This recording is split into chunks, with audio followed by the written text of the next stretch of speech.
It's episode 52 of the Fintech Mosh Pit, and we are here to discuss the future of esports in Charlotte with special guests Rick Suarez, John Brock, and more.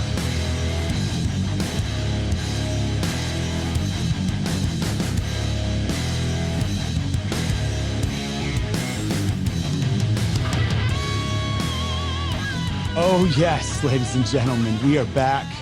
And this is esports related programming. I got to tell you, it does not get much better than this. I'm going to invite my two guests right now to unmute themselves because I can't even figure out. It's been so long since I've used this technology. I don't even know how to use it anymore as the host. And I'm going to invite them to say a quick hello. First of all, first and foremost, none other than Rick Suarez. He's the founder of Stay Plugged In. He does a whole lot of other things, but his depth in esports these days is pretty much unrivaled here in the QC. Rick, thank you for joining me. Thank you for having us. I sincerely appreciate you taking the time to talk a little bit about esports here in Charlotte. So thank you. Absolutely. And then there is one other man here today. He is in a lot of things. He's in Tabris. He's in cars. He's in all kinds of things. But he's also a co-owner of Envy Gaming, something that not only is pretty worldwide and known, but it also has some old storyline connections to the city of Charlotte. John Brock, J4, welcome to the program. Thank you, Tariq. It's good to be here and talking about esports and hopefully doing a lot more in Charlotte. Absolutely. So I'm starting with you guys. There's a couple other folks we're going to kind of pop up for a question or two as we move on, because this is the Fintech Mosh Pit and the connection between esports, to STEM, coding, upward mobility, workforce, banking, finance. There is a lot of relevance, and we've seen that. But let's just start with the ecosystem itself. Let's just start with esports as an industry in general. And there's a bright future. A lot of people are paying very close attention to this. But John, I want to start with you. People who have been paying attention know the name Envy, and they know 2016 in Charlotte and what happened there. Can you kind of just lay that as the groundwork as it relates to when opportunities like this arise, happen, what they look like, and how fast they can grow? Sure. Yeah. I mean, Envy's time in Charlotte was pretty short. I was working for a venture capital firm when we found this deal for Envy Gaming, and it was a professional esports team playing in 4 games at the time. It was the 2016 Esports Team of the Year, and it was founded and run by this guy named Mike Rufail. His gamer tag is Hastro. So we made a big investment and brought them to Charlotte in the summer of 2016, and they grew here. We had offices uptown, right by the park. It was a whole lot of fun, and about a year after that, Activision Blizzard started franchising its teams, its leagues. So Overwatch was the very first game that they franchised, and there was a huge $20 million buy-in. So we needed to raise money, and we actually only had a few months in which to do it. We tried real hard to do it here in Charlotte. We just didn't have enough of a window, and we ended up getting a wonderful investor out of Dallas, Texas. And in 2017, barely 15 months after Envy moved here, it relocated to Dallas. Sad for Charlotte, good for business. It's a great sports market, of course, in Dallas. And then Envy has continued to grow there and joined the Call of Duty League. And, we played in over a dozen games. We kind of go in and out of different games through the years, but it's real exciting to see people talking about esports once again in Charlotte, and hopefully getting something that can stay.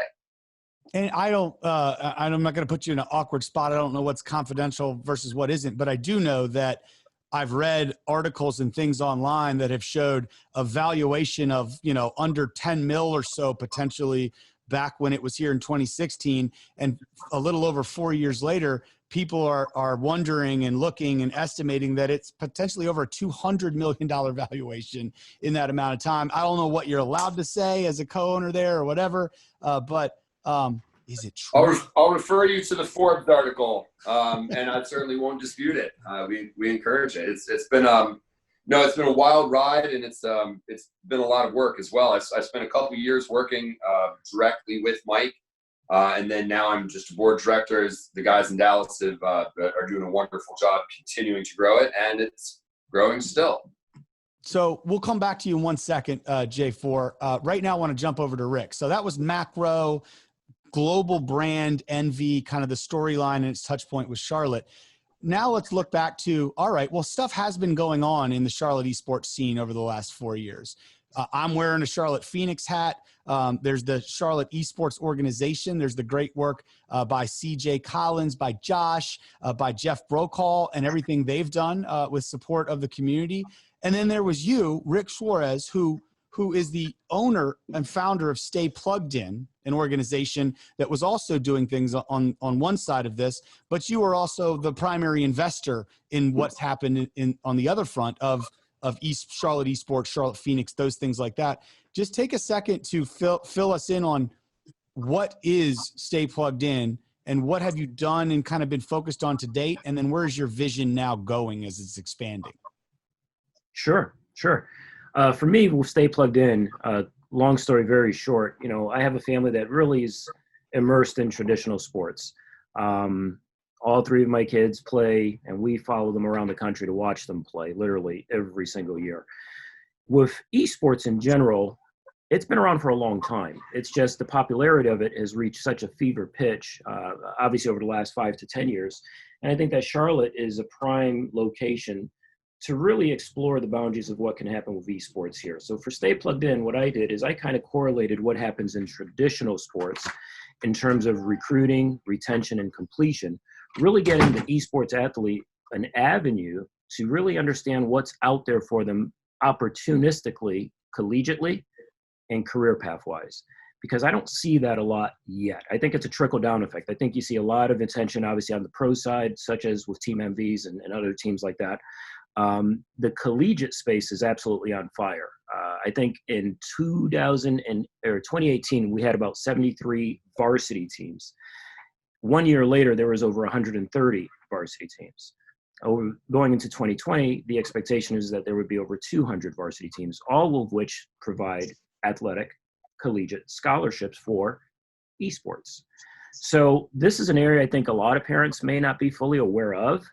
So our goal and our mission is really to try to help educate the parent, really try to help them understand how big of an ecosystem this truly is. And more importantly, everybody games, literally everybody games. So why not take that passion for that individual that likes it a little bit more, maybe a little bit better at it, and show them specifically the direction in which they can utilize those skills and ultimately really get something back that could be pretty special. So for us, that's our founding principle. That's our philosophy as to what we're trying to accomplish. And I think here we can utilize just really a celebration of spirit here in the Queen City and develop a place where you can go get together, get to really experience all that Charlotte has to offer within a complex. In terms of people, food, art, music, esports, you name it. That's ultimately what our goal and vision is long-term. So let me just jump over real quick to John. John, just as a side note to this, as someone who fought to raise money for a more traditional esports venture, more team-based approach, franchise-type model in the Charlotte area, where we know the Charlotte ecosystem is a bit more risk-averse capital. It's the old kind of banking model in a lot of ways. While it's evolving, 2016 showed that vision wasn't quite comprehended. Do you think with what Rick is now infusing into both of those things, that this is something that investors here, while they see the vision and they see the growth that actually happened with something like an Envy, so there's one proof point, they also can better understand that multi-billion-dollar annual youth travel physical sports model and how that works, how it connects to recruiters and scouts and going to college and all those things. Do you think that's a competitive advantage? Oh, without a doubt. So first of all, I think that Charlotte's one of the best cities for things like esports. And I thought that back in 2016, and I believe it now as well. I will say, I think that the investors in Charlotte are getting smarter. It's not that they're getting more willing to take risk.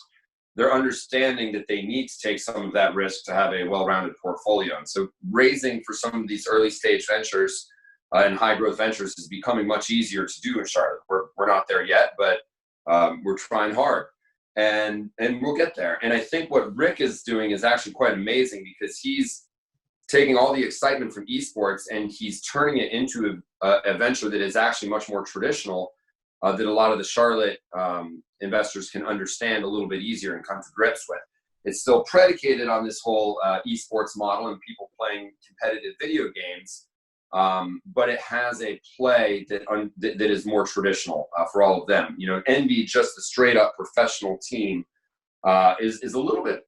It's a little bit crazier. It's a little bit harder to understand. So I love the well-roundedness of what Rick is offering to the community right now. So Rick, go back and kind of finish it off. If I were to summarize it back, and then I want to pop up one of your initial renderings of something that you can talk to. If I was to kind of play it back, essentially, so you've got the team stuff. We've already talked about that. Envy is kind of the team approach. The Charlotte Esports and Charlotte Phoenix historically has been a team approach with content.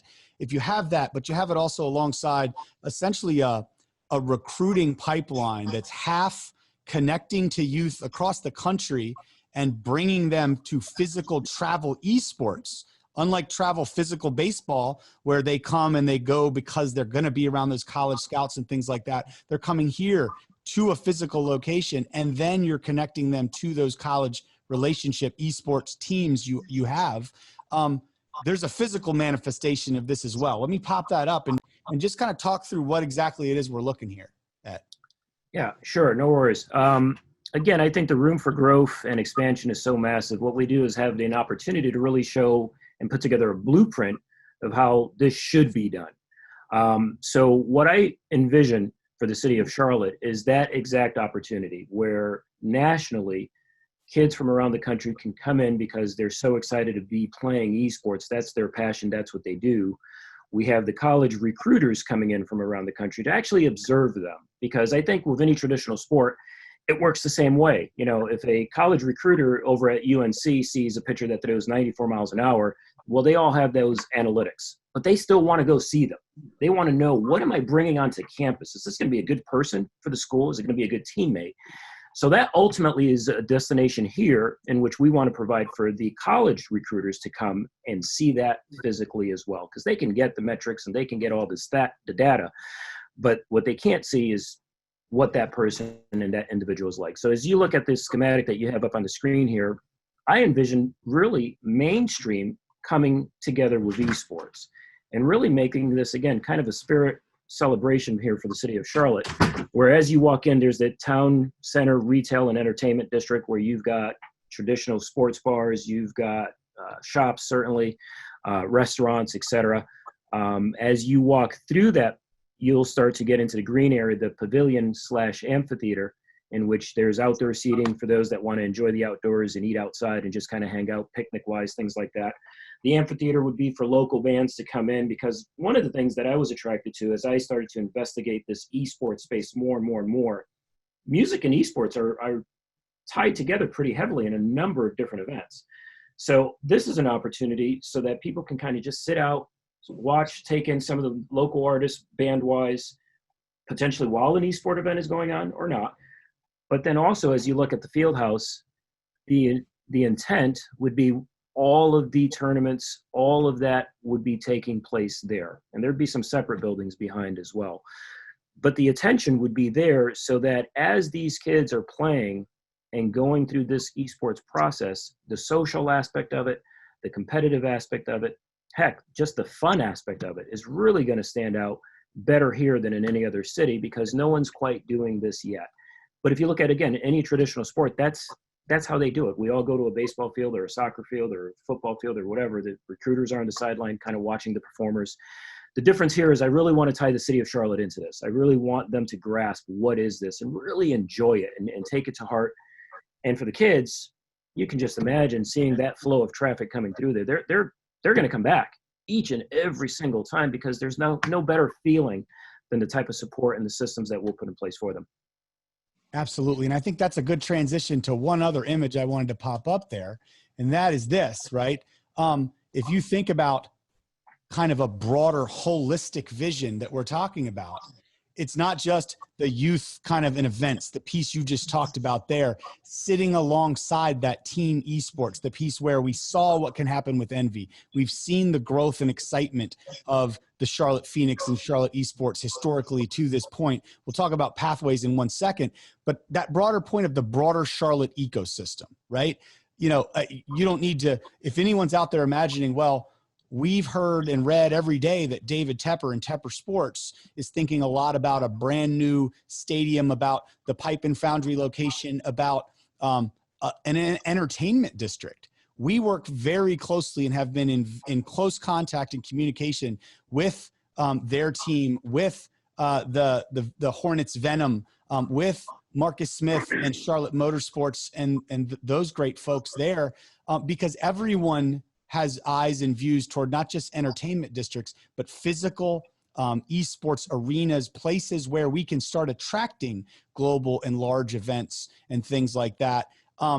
You know, as you think about this new kind of broader vision for the future of esports in Charlotte, building on the lessons we learned with Envy, building on the great work of the Phoenix and CLT esports organizations, does this comprehensive view provide the game change that we ultimately need to do something like that? Let me start with you, Rick, and then pop over to John. Yeah, I think undoubtedly being able to merge all of that together into one makes that multi-use facility so much more attractive. You know, just diving into numbers again, youth sports, $25 billion industry in general across the board. If you look at the job creation in terms of how esports has grown so dramatically year after year after year and what those pathways are, I mean, it's almost a no-brainer. It's just really being able to provide that facility that can be utilized not just for the youth and youth travel, but obviously potentially for the Phoenix, other pro events that come through, as well as multitude of other things as well. John? Two things. One is I think having a comprehensive ecosystem is extremely important. That's one thing we didn't have in 2016. We had a pro team and that was about it.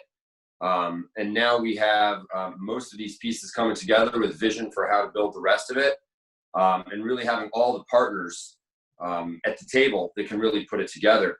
One thing I also wanted to say, people are very excited about esports right now because during sort of the awkward last quarter that we've had, continue to have, esports has done really well because it's a digital sport. It's digitally native. Other sports have to sort of transfer into that. But when Rick is sitting there talking about recruiting, it doesn't matter whether you're talking about college or whether you're talking about professional. It's very difficult to recruit without meeting people in person, seeing are they coachable, seeing will they work well together, are they nice people you want to work with. We have all the data. I mean, the esports has been moneyballed left and right because you already have the data. But being able to put together a good team is a lot more than just having a player that's statistically good. And as colleges and universities start figuring out and maturing on how they should give these scholarships and build their teams, having a place where they can all be together is going to be extremely vital. So I think there's a huge vision in that pathway as well. Let's take a quick second, bring CJ Collins on, also known as Coach Pathfinder, CLT Pathfinder. He's in the Tabra studios today, it looks like. Siege, how you doing? Siege, can you hear me? Oh, you got to unmute. There you go. Now he's on. Yeah, sorry. Yeah, sorry, it glitched out on me. Can you ask your question again, dude? I didn't ask it yet. Oh, okay. Perfect timing. That's great. Great, Siege. Well, I got one question for you. Hopefully, you've been able to hear the knowledge these two guys have been dropping on us. The question is, you're kind of the grassroots community builder, bottoms up from an esports perspective. Clearly, what we've seen here and has been laid out in this kind of new next generation vision is both top down, bigger franchises, growth, national programs with youth and events and recruiting, but also the bottom up, the build of that bottom up ecosystem and community, like we saw in Atlanta with the physical soccer leagues and MLS, what ultimately happened there as they had this rabid fan base that kind of met bottom up, met that Arthur Blank organization top down that just dominates, U.S. soccer at this point. My question to you is real simple. When you think about how people that are quantifying the investment and the ROI and everything of esports today, it's almost like in a lot of cases, well, there's huge valuations out there, but a lot of times they're liquid. And how do you succeed? And what are those formulas? I know you strongly believe that the key to a lot of that is the bottom up community building. And a big factor in that, and the difference between esports and regular physical sports, which I learned from J4 here, is high fan base and viewership, more immature and low levels of monetizing those fan bases and engaging them in certain things. Just tell us about how the community building aspect plays into that. Yeah, I mean, I think it's the core of what we have built through Charlotte Phoenix and CLT Esports, and it has been extremely community driven. We have community nights, right, where we engage with all kinds of people that want to play different games within the city of Charlotte. It's at 9 p.m. every night, right? And one of the goals of that is to bring people inside the city together that wouldn't have connected without that platform. So the entire model we have created is with the intention of connecting people that would not have originally been able to connect without a platform. And the platform in this case is esports. And when we talk about like how that turns into ROI and actually money, right? Because that's the big question in esports. Like, how do you actually turn it into something that you can monetize? And I think that we have found a great formula that the people that do engage within those communities are kind of lifelong fans. You know, they stay around and they're engaging every night with more people, and that effect has kind of snowballed. And those are potential revenue in the future for ticket sales to come to the Spinplex and be able to go to different events, or maybe just go there for a music festival, or be able to meet up with friends that they've been playing video games with for years in a physical location, and allow that kind of natural social dynamic to develop by itself. Last question for you, and then I want to transition to that third pillar of the organization, which is more focused on the connection of esports to social impact and upward mobility, things like STEM education and all that. You were, and we're going to talk about it in a second, in our first attempt at this of the YTAC program, you were the esports coach, right? You got to spend every morning and many evenings as well with a lot of these kids that were seniors in CMS, many of which not planning to go to a four-year university or college, rather enter the workforce, many from Title I schools, some of which came in pretty good at esports. Some of them, he keeps telling me, stop calling it esports all the time, Tariq. That sounds really noob of you, but I'm going to do that anyway, Siege. And some of them coming in literally never having touched a game, and we saw how they evolved in 1 month. What is your punchline before I go to Hilary and Pasha, our next two that I'm going to pull up here? What is your punchline on having spent that time as their coach, and how esports can be just more than essentially the team sport angle? Yeah, I would say that each one of those kids in that YTAC program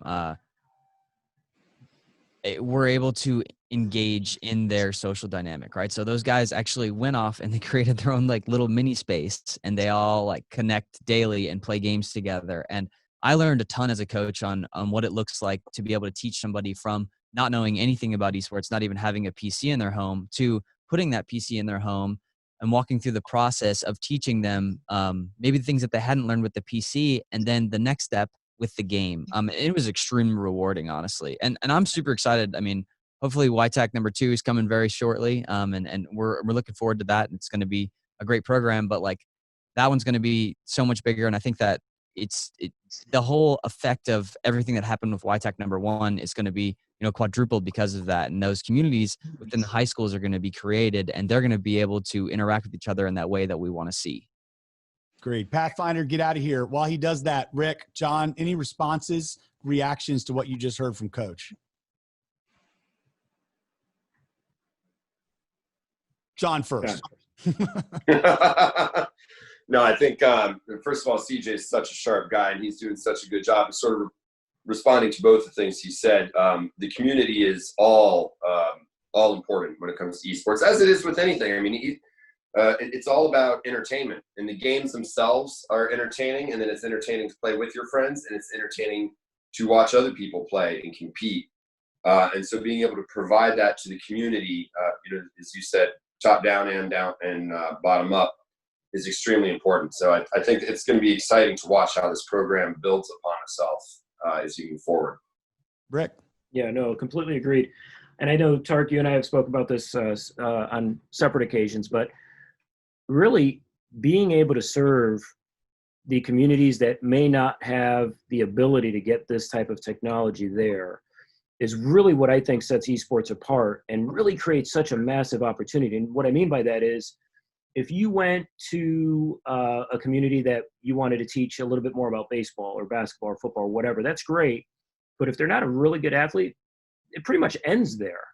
We're here with esports, again, everyone games. So once you introduce them into what is esports, how does it work, what are some of those other games and components, but now we learn how to code and develop software or do broadcasting or event production or whatever. Again, there's so many opportunities. That's something that's tangible that they can do no matter what they look like, no matter what size they are, etc. That's something that anybody can do. So I think, excuse me, the impact that you're having and providing with the YTAC program is something pretty darn special. One, and obviously we've talked about different groups, whether it be for girls specifically, for veterans, a number of things that we have in the works that I think is going to really just compound that effect and really provide a number of opportunities for a lot of people. Hilary, would you join us for a quick second? This is Hilary Crittenden. She is the really the force and power, the engine and gasoline of the CELC. Hilary, can you start by just telling everyone who may not know what the CELC is, what it's about? Sure.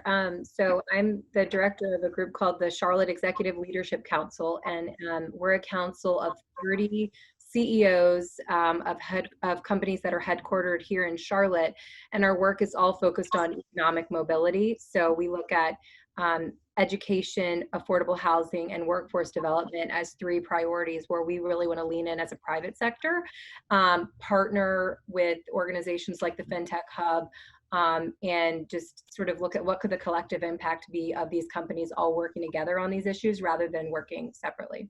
So you have been really a godsend, if I'm going to be honest, over the last couple months, because we started talking about could we do a youth-based program that somehow touched workforce development, pre-apprenticeship, particularly in those Title I schools, particularly in some of those areas where kids were graduating and not going to be going to college. So when COVID hit, we had that conversation where essentially we said, what should we do? Should we kind of punt? We were planning on doing it in July and maybe just kind of wait. And then we decided, like all people who bite off more than they can chew, that we're not just going to not punt, we're going to do it faster and try to make this be tweaked to fill a gap in the terrible kind of environment that particularly our high school seniors have been going through, missing all their rites of passage and everything. So I guess my question to you is, you not only saw it every step of the way alongside us at the Hub, the great support from Bank of America, obviously CELC themselves, and CMS in the city of Charlotte. But you helped craft certain parts as we tried to figure out, okay, how do we make this remote and digital, and how do we make it engaging? And we had that thing of like, all right, we've got to get esports somehow involved in this. You know, I was just so nerdy for it. And I was like, man, I just want a program that touches esports. And I don't know how to connect that to FinTech and STEM, but there's got to be a way. And that's when actually, I can't steal the idea. One of our partners at EY, one of my board members, Brad Wallace, said, Tariq, have you heard of the Unreal Engine? And that's when I learned about the Unreal Engine, which is from Epic Games, one of our home state heroes out of Cary, North Carolina, where we infused the ability for them to play esports and train with their coach and compete school versus school, code all afternoon and learned curriculum and instructors. But then in that middle part, really be able to design their own game, first in configuration mode, and then learning, oh, I can go to advanced mode with C++, and I can do things I could never do before, connecting the thing they love to do anyway with the skill we're trying to show them in workforce. So with that premise in mind, what are the punchlines as you think of them, as what you've learned and where we're going, as to why esports is such a critical component to this critical work nonetheless, and why it's exciting to think about the broader vision and strategy of where it's going? Yeah, absolutely. And I mean, I think that was a great summary of how we sort of connected the dots to get to where we are today. And personally, having no background in esports, this has been a great way for me to see how the pieces all fall together. I think for the CELC, we've been focused on creating pathways for youth into strong employment that has, you know, mobility into great companies with benefits and engagement. And so we look at, how can you start that engagement and those pathways in middle school, frankly, because that's when you can really pull kids in. And so what I think we were able to do with the YTAC cohort 1 was actually reach kids who probably never thought that either their interest in gaming connected to potentially, I could be a successful web developer at Bank of America or Ally. And I think it also pulled in folks who said, hey, this kind of like gaming and competition thing could be cool. Not sure if I'm good at it, but they got the skills and support from CJ, the training from Tariq and Pasha and the team at Tech Talent South in the afternoons. And I think what we're really doing with the program is saying, here's a new, engaging, and exciting way for you to experience gaming, STEM, esports, and how that connects to jobs.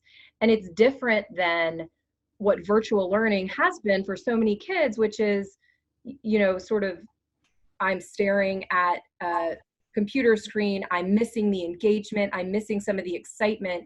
And so as we're looking at the summer period, potentially next fall, with folks not being able to have that in-person experience that's so valuable, I think it's really critical that this is a work-based learning program that is exciting for kids. It's not a virtual internship that just feels like more class.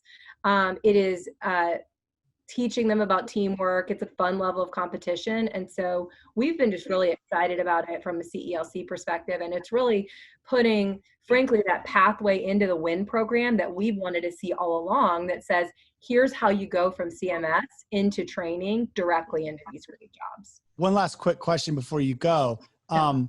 So, I mean, it's, and you and I have experienced this, it's impossible to talk about this program and everything it is in like under 30 minutes, right? So we didn't even mention the fact that it has a component of bridging the digital divide.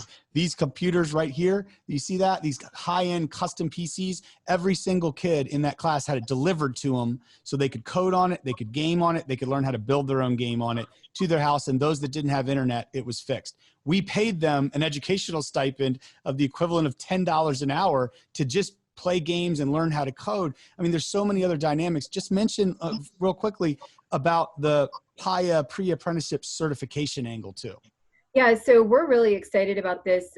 We've been working with a statewide coalition of how do you grow youth apprenticeships in North Carolina, and we sort of positioned Charlotte as the urban center. Charlotte is known for its manufacturing apprenticeships, and we've been doing that for a long time very well.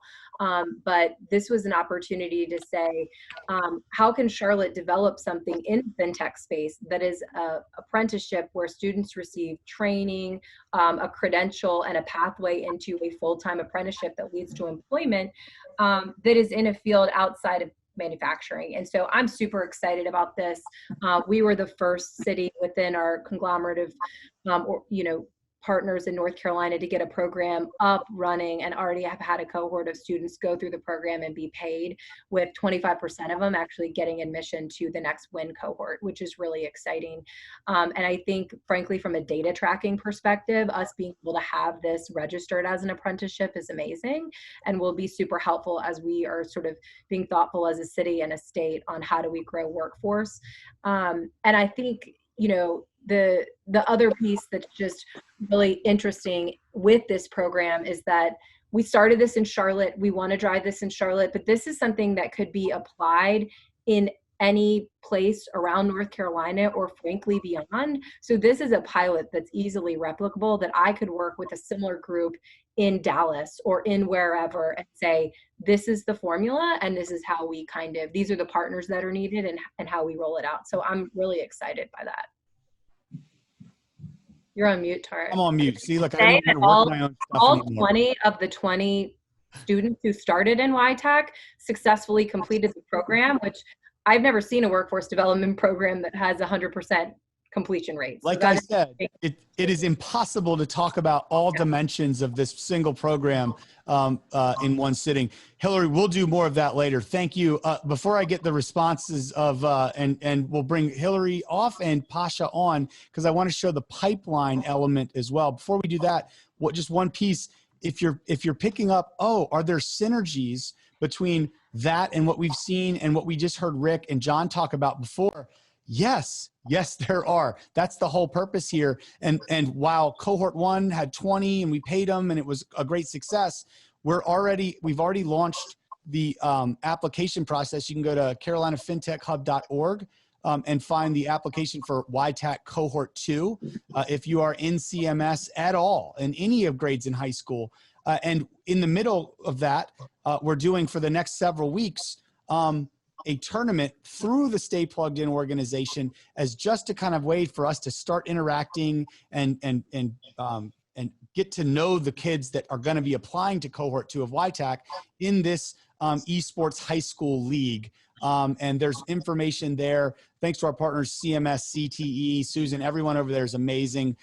This is just a quick heads up, but applications are open. They're going to be closing soon. CMS is going to be sending this out to everyone that's there, but you can learn more information over at Stay Plugged In or the Fintech Hub as well. But with that being said, Pasha, let me just jump over to you real quick, because it's not just about, as Rick said earlier, getting these kids to play professionally or that to be their career. It's also about to give them college opportunities if that's the path, right? And Rick has that with Stay Plugged In, but it's also showing them YTAC, pre-apprenticeship, technology, STEM. Oh, there's a career and workforce here.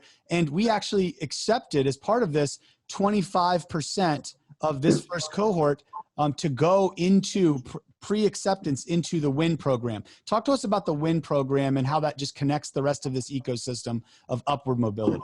Sure thing. Thanks, Tariq, and thanks to all our guests for joining us today. So I think every high school student has a unique decision journey in terms of the frontier of options they can choose when they graduate. You see a lot of folks make a binary decision. Either I go to college or I don't. I get a job today or I continue my education. And what we've seen historically is that college is becoming more and more a luxury. Not every student can afford it. A lot of people in lower socioeconomic conditions have to do both. They have to work and go to school. So there aren't a lot of pathways to get paid to learn. That's why, and obviously with all the sponsors in the Carolina Fintech Hub, we had the vision of launching a program that would enable folks to do just that. Not obviously all high school students, but open to anyone with a high school degree or equivalent, like a GED. And basically we take people from underserved communities and we give them 6 months of paid training. So you can do both. You can train, get an education, and get paid to do it. At the end of the 6 months, the people in the program, the participants is what we call them, they've learned HTML, CSS, all the way through JavaScript and advanced Java and Spring Boot and things that people probably haven't heard anything about. But the moral of the story is that they're ready for a career in technology, and they onboard with our partner organizations like Bank of America, Wells Fargo, EY, and all of the major employers here in the city of Charlotte and an ever-growing list. And we're super grateful for our sponsors for making that possible. So through this esports lens, the YTAC folks have seen the same journey, right? And we're talking about accessibility and envisioning your future career opportunities available to you. Most of these folks think that they're going to do blue-collar jobs the rest of their life because technology isn't an option. And in 4 weeks, that becomes clear that it is an option, right? I'm going to reveal myself as a nerd right now. I'm an avid gamer, and I've kind of put that in my back seat. But obviously with COVID out and all the sports being gone, I found myself on Twitch and YouTube more than I admit. And you find that these gamers really, they do it by having an understanding of the back end of the technology and understanding a glitch comes from vector spaces and gaming, right? And we saw through our hackathon, we had little conversations where you see a 3D plane and the way that 3D plane manifests itself in a virtual environment. And that skill set is something that any employer can use in their own app development. And we see the conversations that they have on day one is, I don't know how to code. And by the end of the 4th week, they're saying, hey, I think I can do this and I want to do it for the rest of my life. How can I do it? And the ways that Hilary mentioned through the pre-apprenticeship certification, they can go to community college and get a computer science associate's degree. A lot of them can continue their education through the WIN program. Obviously, like Hilary said, 25% of them were deferred acceptance into it. And then obviously some of them go the traditional route and go to college. All of those are fine. It's just about opening up new opportunities to people interested in technology. Pasha, final question to you real quick. I heard a rumor that WIN cohort 3 applications are open. Where can people go to figure out about that? Yeah, they're open. So if you go to carolinafintechhub.org/win, WIN, you'll see basically a page there. You can register. It's the easiest form you've ever seen in your life. Name, email. Do I have a laptop? Yes, no. Nothing disqualifies you. Again, the only qualifications are you someone interested in technology who has a high school degree or equivalent. The application process, I will say, is rigorous. But step one, like always, take action, get interested, find information. There's a bunch of news articles on there. So if you don't really know what the WIN program is, you can inform yourself pretty easily. And again, we rely on our third parties and all the news coverage that we've gotten to help explain the program. And we'll be hopefully launching a cohort later this fall with, hopefully 90 to 100 folks. Should be a good time. Back to you, Tariq. All right. Thanks, Pasha. Appreciate you joining us. Guys, I want to then just kind of finish this off with 2-3 final thoughts from both of you. One, though, before we kind of reflect on the broader connection, let's go back to the picture, right? We spent a bunch of time over here today on youth and events. We talked about that. We spent a lot more time on the esports pathways. We didn't talk overly much, even though we've spent a lot of time in the last months talking about the team esports side of it and everything like that. John, let me just ask you a question.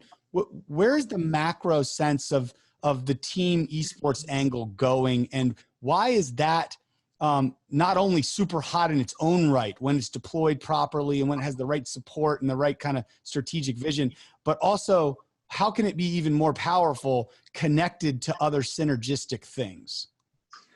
Well, I mean, I'd just say let's use the example of traditional sports first and foremost. I mean, professional sports are entertainment. People love watching them, but they also love all the storylines that exist behind them. And so when you start combining that to the pathways to the youth, I would hope that you end up with some inspiring stories, some connections. When I watch professional players interacting with people, it's amazing.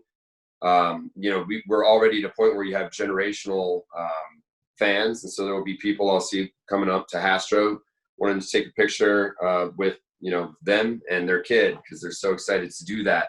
And I think that can be inspiring, and it doesn't mean because so many people ask me, how do I get a job in esports? And the reality is there's any job that exists in the world exists in esports. We have sales and advertising and content, guys that write music, guys and girls that write music for the video games, the artistic directors. I mean, everything exists there.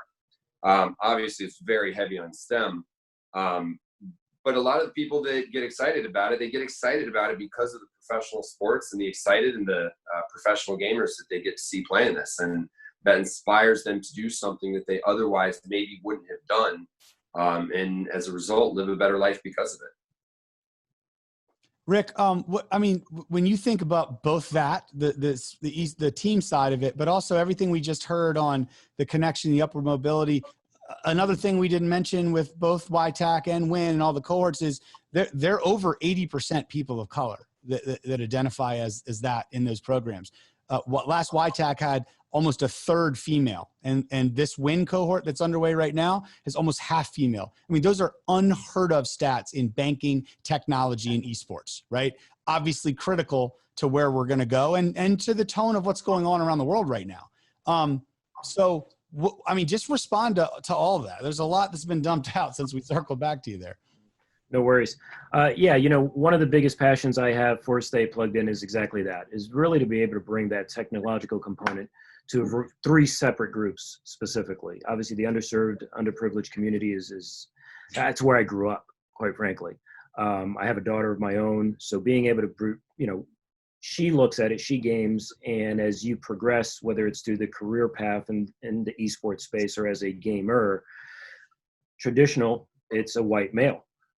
So having an opportunity for her to penetrate this space is very critically important to me, and for any other girls, and also for veterans. I think, a lot of veterans game. CJ's a veteran. And we find that as they get out of service, what do they do next? How can we provide some type of career training, if you will? And that's, again, something that easily correlates with your YTAC program. And the last comment I'll make that I don't think we've touched too much on is the economic impact this brings to the city of Charlotte. simply from the perspective of the hospitality industry this year. Man, they can't hit the reset button fast enough, quite frankly. They are in desperate search of a win. And this thought process that we've put together is not to create one event annually that's a great event, like the RNC, unfortunately, that we lost, something like that. No, these tournaments, they go on year round. I mean, you've got 5,000 to 10,000 families potentially converging in the city of Charlotte a couple times per month, every single month. So that's a win I think the city could absolutely use, and obviously that industry in general could absolutely could utilize. So, and I think that point nails the broader theme of why this vision and this kind of recast of here's where Charlotte needs to go next makes sense to me, because I think everyone's been excited about the team sport side of this. They didn't quite understand how esports is a little different than some other pro formas and some other industries they look at, but people got it and they understood why that was cool, and a lot of hard work went into that. I think people understand the giving back element and the connecting it in these programs for females, for veterans, for those in need of upward mobility, for those with psychological issues that need help, for those with you name it. It's essentially, it can be a positive influence.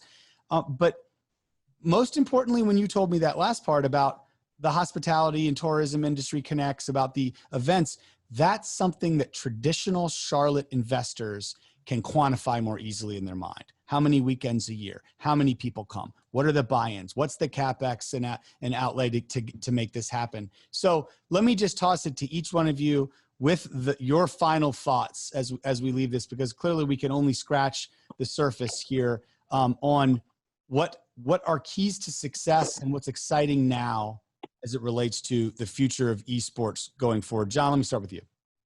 Yeah, I'd just say, kind of just to expand upon your last point, don't think of esports just as professional video gaming. I mean, that's what I do with Envy, and it's certainly exciting, but think of it more just like football. You know, when you think about football in Charlotte, you have youth leagues, you have college teams that play, you've got recruiting, you've got all of the all the content that exists, and then of course we have our beloved Panthers. So it really encompasses everything that in all walks of life, from beginning to end, and every age, every group, and that's really what gaming can do as well. It's not just professional play; it's absolutely every single piece of it, and that's what's really exciting about this new direction. Rick, let's let you have the final word, my friend. Yeah, no doubt. Again, if anyone that has a child out there that games, they'll understand the passion, I'll call it, that those kids have to game. And what we're really trying to do with creating this Spinplex is to bring the spirit of this city together, to really melt down all of the good things that we can bring together as a community as it surrounds esports specific. So I'm incredibly excited about the journey ahead, and very excited about the partnerships that we've created to this point. Well, folks, that's episode 52. I'd say we're only about 30 minutes over schedule. It was too much to pack in there, but we had to cover a lot of it. Gentlemen, thank you both so much for all your work, for everyone's work that has brought us to this point. And I think it's just exciting times to be in Charlotte, to love to play video games, and to love the esports ecosystem. So with that being said, everyone, take it easy. I'll see you on the sticks tonight.